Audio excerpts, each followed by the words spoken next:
Het belangrijkste nieuws van Curaçao in het Nederlands. Extra Journaal. Vers van de pers. Welkom bij Extra Journaal. Fijn dat u weer kijkt. We hebben het belangrijkste nieuws voor u op een rij gezet. We beginnen met het bericht dat de hoofdveterinaire zaken een zaak tegen de overheid heeft gewonnen.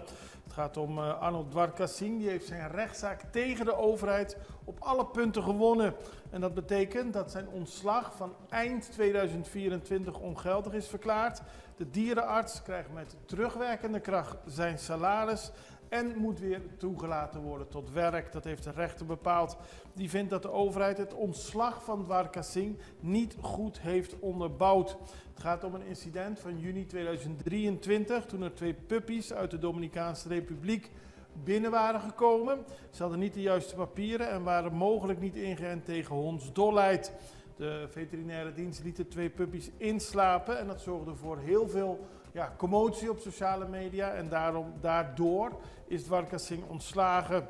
Maar de ambtenaar heeft aan de rechter laten weten dat hij gewoon geen geld had voor opvangplekken voor een langdurige quarantaine van risicodieren. Hij had er al vaker om gevraagd aan de overheid, dus hij kon niet anders. En de rechter is daarin meegegaan. En Dwarkasing is gewoon weer terug in zijn baan. Wil de overheid hem weer niet als hoofdveterinaire zaken aan de slag laten gaan, dan moeten ze een passend alternatief aanbieden. 2 keer 12 jaar voor moord op Seri Papaya. Dat heeft de rechter gisteren bepaald. De 26-jarige Michelangelo K. en de 18-jarige Sunil J. zijn allebei veroordeeld tot 12 jaar gevangenisstraf voor het doodschieten van Charleston Bonito. Dat gebeurde vorig jaar in juni in Seri Papaya. Ze werden ook schuldig bevonden aan moord en verboden wapenbezit. Er was 14 jaar gevangenisstraf geëist, maar de rechter heeft dat verlaagd naar 12 jaar. Maar voor de rest had de rechter geen twijfels over het feit dat de tweede moord hebben gepleegd. Hij hield er ook rekening mee dat beide verdachten bewapend waren. Michelangelo begon meteen op het voertuig te schieten zodra het stopte, terwijl Sunil aan de andere kant stond en eveneens begon te schieten. Dat is allemaal gebleken uit de nabootsing van de moord. De 2 hebben gericht geschoten op het slachtoffer en daarom hebben ze deze straf gekregen. Dat gebeurde op klaarlichte dag en met koelbloedigheid. Voor de rechter telde het ook mee dat de 2 geen enkel spijt hebben betoond. Volgens Dick Advocaat gaan we een geweldig WK meemaken. Deze positieve boodschap had de bondscoach van Curaçao vanochtend tijdens een persconferentie in Noordwijk. Er waren veel pers uit Nederland afgekomen. Ook Carl Ruiter uit Curaçao was erbij aanwezig. Marco Zani Willems was ook aanwezig en namens Extra. En daarmee was er natuurlijk veel aandacht voor de persconferentie. Volgens Dick Advocaat kijkt hij met vertrouwen uit naar het WK. Het halen van de volgende ronde is ons doel. Het is ongekend voor Curaçao. Het leeft enorm. De blijheid van de mensen is zo mooi. Daar kunnen we in Nederland een voorbeeld aan nemen. We kijken er naar uit en gaan een geweldig WK beleven. Aldus Advocaat. Hij zegt dat het inderdaad zware ploegen zijn in de pool van Curaçao, Duitsland, Ecuador en Ivoorkust. Maar amateurploegen kunnen ook van eredivisieploegen winnen. Dus alles is mogelijk. Zo verwees hij naar een uitschakeling in de beker van een amateurploeg die Ajax verslagen had. En tegelijkertijd blikte hij ook even terug op het vertrek van Fred Rutte en zijn terugkeer als bondscoach. Fred Rutte is zelf opgestapt, dus ik zou niet weten wat het probleem is. Het is een vervelende periode geweest, er is veel gebeurd, het had op een andere manier gekund. Maar nu gaan we alles in de richting van het WK bekijken. Aldus Advocaat. Officiële opening Hamelbergweg. Dat gebeurde gisteren, toen vond de officiële opening van de Hamelbergweg plaats. Aan de opening nam onder meer het ministerie van VVRP, het ziekenhuis CMC, ABC en CWM deel. En de opening volgt na 11 jaar, wanneer deze weg afgesloten was als gevolg van de bouw van het nieuwe ziekenhuis. De weg is erg belangrijk voor zowel voetgangers als automobilisten, omdat de Rode Weg daarmee aan de Pater Eeuwensweg wordt verbonden. En nu is de weg opnieuw toegankelijk. Opnieuw richten honden slachting aan.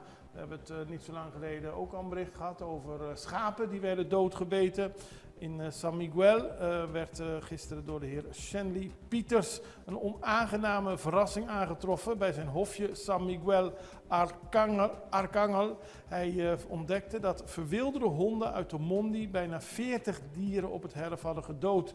Het gaat om onder meer eenden, kippen, kalkoenen en pauwen. Shanley brengt overdag veel tijd door met zijn dieren en sluit elke avond voordat hij naar huis gaat alle dieren op in hun hokken. Maar de honden zijn het terrein opgegaan, hebben de honden hokken opengebroken en de dieren afgeslacht. Het is een enorm drama en de eigenaar is boos over het feit dat de losgelopende honden op straat er nog steeds zijn en nog steeds een gevaar voor vee. 2 ongelukken in het verkeer. Dat gebeurde gisteren in de namiddag. Vond er een ongeval plaats op de Panoramaweg. Daar verloor de bestuurder van een Hilux pick-up de controle over het stuur en botste tegen een SUV die langs de kant van de weg geparkeerd stond. De pick-up sloeg over de kop, kwam op zijn kant terecht en de politie en ambulance kwamen ter plaatse om hulp te verlenen. De bestuurder is doorverwezen naar zijn huisarts. En om 3 uur 's middags was er een melding van een ongeval op de Rozenveldweg ter hoogte van de ingang naar de luchthaven. Daarbij zijn gewonden gevallen. Het gaat om een ongeluk waarbij onder meer een auto moest worden opengeknipt en de bestuurster uit haar situatie moest worden bevrijd. Zij is ook uiteindelijk naar het CMC gebracht. Dan gaat het Inner City Festival vandaag van start. Ja, grote Blue Wave, Blue Nation, alles blauw. Vanavond begint het Blue Wave Inner City Willemstad Festival met een blockparty. Om 7:15 's avonds wordt de vuurwerk afgestoken. En ook is het allemaal natuurlijk blauw dat de klok slaat. Er is ook een hele mooie lichtshow van Aqualectra. U ziet er al beelden van de voorbereidingen. En het is een 3-daags evenement, mede mogelijk gemaakt door de overheid en de MCB-bank. En er zijn allemaal optredens, onder meer van het Rendo Korsen Orchestra, Tanja Cross, Dibo B, Atjetai. Die treden allemaal op morgenavond. Zaterdag staat de binnenstad in het teken van sport en fashion. Er is van het Fundación Vicentine een jeugdvoetbalwedstrijd in verschillende stadswijken. Het is een groot blauw feest op Curaçao. En morgen begint dat 3-daagse feest. Wees aanwezig. Wij gaan even naar een break. We zijn zo bij u terug.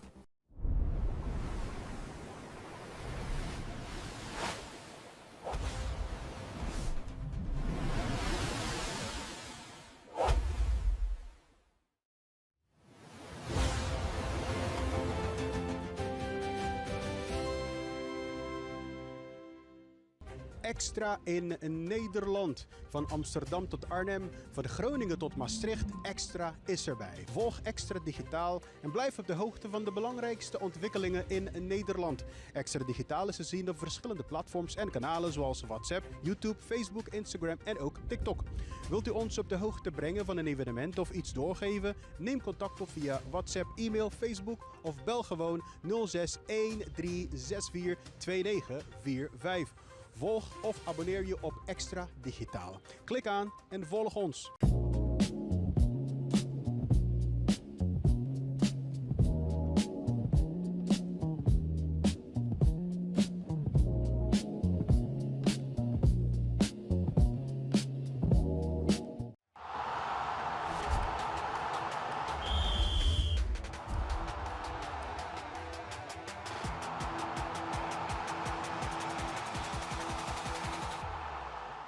Het college Financieel Toezicht is op bezoek gegaan naar Saba en Sint-Eustatius. En daarover hebben ze laten weten dat ze een stabiele verbetering van het financieel beheer zien. Positief dus. Het CFT constateert dat het openbaar lichaam Sint-Eustatius de afgelopen jaren belangrijke vooruitgang heeft geboekt in het financieel beheer. Met de goedkeurende accountantsverklaring over 2024 als meest tastbare resultaat. Volgens het CFT is Sint-Eustatius goed bezig en ze spreken ook een waardering uit voor de hoge kwaliteit van het financieel beheer op Saba. De begrotingen zijn op orde en tijdig ingediend. Tegelijkertijd zegt het CFC dat beide eilanden opereren in een wereld die momenteel sterk in beweging is. Er moet blijvend aandacht worden besteden aan een zorgvuldig en weerbaar financieel beleid, ook voor deze 2 kleine eilanden. Dan gaat Corendon 3 keer per week vanaf Düsseldorf vliegen. Vanaf 14 december begint Corendon Airlines met een nieuwe vliegverbinding tussen Düsseldorf en Curaçao. Dat gebeurt 3 keer per week. De Duitse luchthaven is speciaal gekozen door Corendon, omdat er in Nederlandse luchthaven sprake is van stijgende kosten. De vliegbelasting wordt in Nederland verhoogd en in Duitsland verlaagd. Daarnaast liggen ook andere kosten op Düsseldorf Airport lager dan op Schiphol, waaronder parkeerplaatsen en luchthavenheffingen. Daardoor kunnen reizigers volgens Corendon soms honderden euro's besparen door vanuit Duitsland te vertrekken. Er wordt gevlogen op maandag, donderdag en zaterdag met een Airbus A330-300 van het Spaanse World to Fly. En dan gaan we naar 2 interviews, interessante interviews vind ik zelf. Het gaat met Edward van Wonderen. Waarom is het interessant? Omdat het een onderwerp is dat we niet zo heel veel aandacht aan besteden. Het gaat natuurlijk over duurzame en biologische agricultuur, over landbouw die op een andere manier wordt aangepakt. En Edward van Wonderen van Bon Hydroponics legt uit wat hij in Santa Catarina bij Cunucu Sol precies verbouwt. Edward van Wonderen, we zijn hier bij het mooie Cunucu Sol. Achter ons zien we Fresco di Corso en dit is een greenhouse. Ja. Wat gebeurt hierachter? Wij hebben hier een greenhouse, wij kweken op hydroponics en wij maken bladgroenten. Bladgroenten voor de mensen op Curaçao. Simpel. Ja. Hoeft niet vervoerd te worden, gewoon hier. Dagvers. En wat is het bijzondere eraan? Want hoe maken jullie dat? We zijn dagvers, we zijn biologisch. Wij zijn sustainable zeg maar, in het gebruik van energie, dus elektriciteit en water.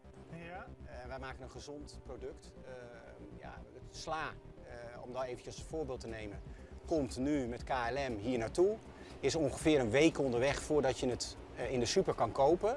Wij oogsten 's morgens om 8 uur en om voor 12 uur ligt het in de super. Maar is het gewoon in de aarde dat jullie Nee, wij kweken op hydroponics. En dat is, hydroponics betekent eigenlijk kweken op water. Oké. Dus wij hebben een systeem in de kas met tafels. Daar zit een laagje water op. Daar drijft een foamen plaat op. En in die foamen plaat zitten gaten en daar zit dat slaplantje in. Dus je zit lekker met zijn worteltjes in het water. Dat water dat koelen we. En dat water dat vullen we aan met nutrients. En zo haalt hij zijn energie en zo groeit hij tot een krop sla. En bent u een pionier wat dat betreft op Curaçao? Nee, dit is proven technology. Er zijn meerdere hydroponic farms, gelukkig, op Curaçao. Ik denk een stuk of 3, 4. En samen proberen we zeg maar de mensen te voorzien in een mooi product. En gaat het goed? Het gaat goed. Ja, het is 2 stappen naar voren, 1 naar achter.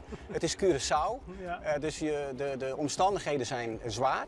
Ja. Je hebt allerlei mooie plannen, maar in de praktijk is het anders. Maar ik denk dat wij een mooi product leveren. We hebben mooie klanten, een mooie afzet en daar proberen wij onze weg in te vinden.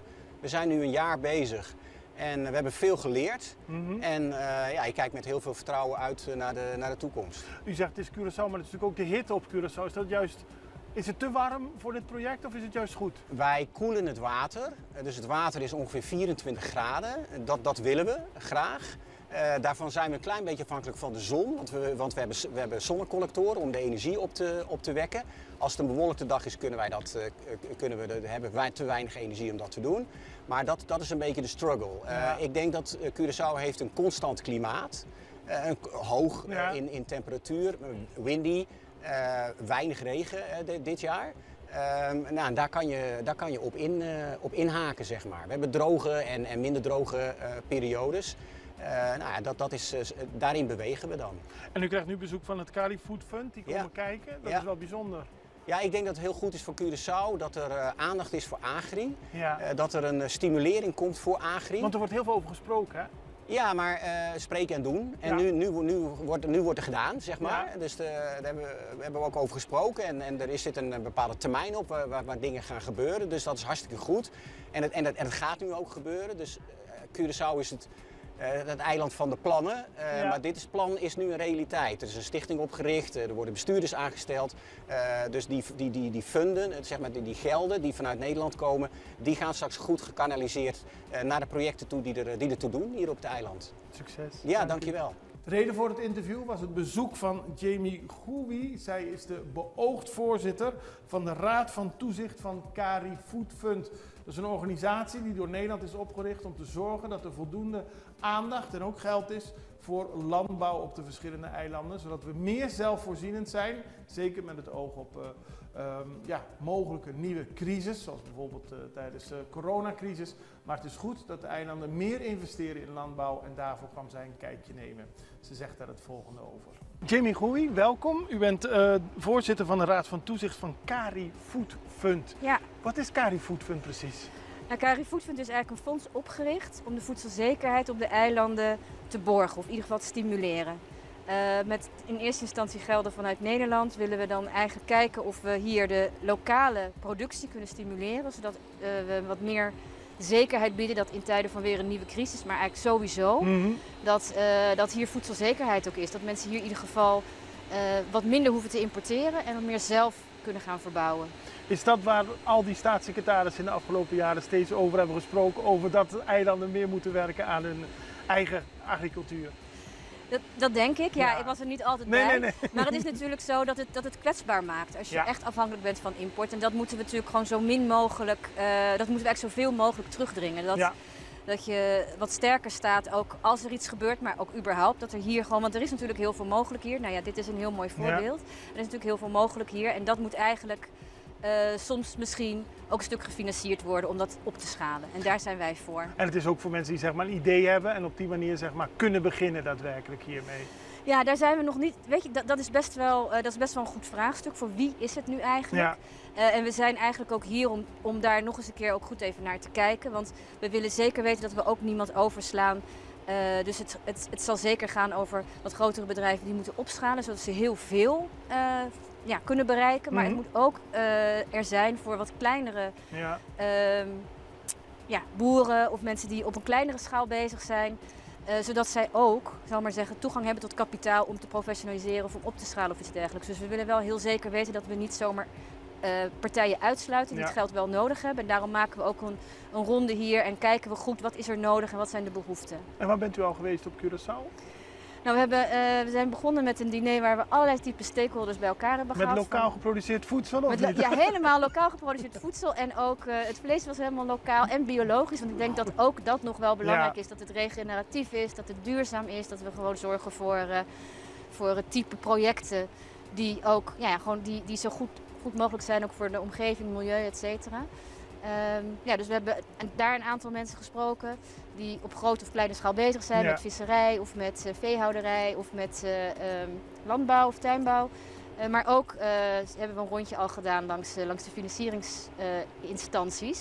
Dus om te kijken wie er mee kan doen en hoe groot het fonds dan kan worden. Want dat is ook mooi als het wat groter is en niet alleen uit Nederland komt het geld, maar ook vanuit hier door de lokale financiële partijen kan worden ondersteund. En wat dat betreft is dit bezoek zeg maar ook een kennismaking, zorg om te zien wat er allemaal precies is, om daarna met een beleid te komen? Ja, we willen wel een beetje haast maken, want we zijn al... dat is fijn om te horen. Heel veel mensen langs geweest en het is ook niet de bedoeling om nou weer een rapport te schrijven. Nee. Maar kijk, het is wel belangrijk dat we heel even nog hier, vanuit de mensen hier, de behoefte hier en ook de data die hier is en hier wordt verzameld, dat we die meenemen. Maar het is de bedoeling dat we zeker ruim voor het einde van dit jaar wel de eerste leningen gaan verstrekken. Dat is echt wel een harde doelstelling. Mooi. Of in ieder geval, het is een doelstelling, laat ik het zo zeggen. En daar wil ik me ook hard voor maken. Ik hoop u later voor het eind van het jaar weer hierover te spreken.